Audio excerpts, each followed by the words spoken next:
Sindh Olympic association के तहत कराची में पाकिस्तान बेसबॉल टीम के एजाज़ में रिसेप्शन और मीडिया ब्रीफिंग का इनेकाद किया गया। West Asia baseball cup Iran 2025 में सिल्वर मेडल हासिल करने वाली कौमी टीम को खिराज तहसीन पेश किया गया। तकरीब में पाकिस्तान फेडरेशन बेसबॉल के सेक्रेटरी जनरल सैयद फ़खर अली शाह और दीगर ऑफिशल्स ने शिरकत की। मज़ीद जानते हैं सरवर हुसैन से। अभी हम थाईलैंड के अंदर जो एशियन क्वालिफाइंग राउंड हुआ है वहां पे पाकिस्तान ने ब्रॉन्ज मेडल लिया। इसमें सेकंड नंबर आने की वजह से एशियन बेसबॉल चैंपियनशिप हो रही है 22 सितंबर से 28 सितंबर तक चाइना के अंदर। अब उधर हमने जाना अभी मैंने जिस तरह मैं लैंड हुआ आया हूँ इस जमीन पाकिस्तान में, मैंने पता किया है तो 3,50,000 की एक टिकट है। अब हम माइल पर आवर पे कराएगा डायरेक्ट कराची के बच्चे को हम पाकिस्तानी कैंप में ले जाएंगे। सॉरी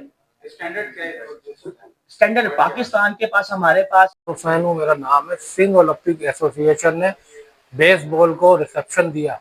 पाकिस्तान बेसबॉल टीम ने ईरान में सिल्वर मेडल हासिल किया। आइए बात करते हैं कुछ ऑफिशियल से। यही चीजें ग्रास रूट लेवल के ऊपर हम काम कर रहे हैं और खास तौर पर जो स्कूल्स हैं उनको इन्वॉल्व करना है। तो कराची के अंदर हम समझ रहे हैं कि जिस तरह हमने बकाया स्कूल्स में इन्वॉल्वमेंट है, पंजाब के अंदर, इस्लामाबाद के अंदर, तो फर्स्ट स्टेप है अब इंशाल्लाह कराची में आपको नजर आएगा। तो समर वेकेशन हो चुकी है, हम जितने भी हेड्स हैं, जितने भी हमारे जो प्राइवेट स्कूल्स हैं उनको इन्वॉल्व करेंगे और कोशिश करेंगे गवर्नमेंट स्कूल के जहाँ के ग्राउंड अच्छे हैं वहाँ पे इन्वॉल्व किया जाए। देखिए हमारे जो बच्चे हैं वो काफी डेवलप है।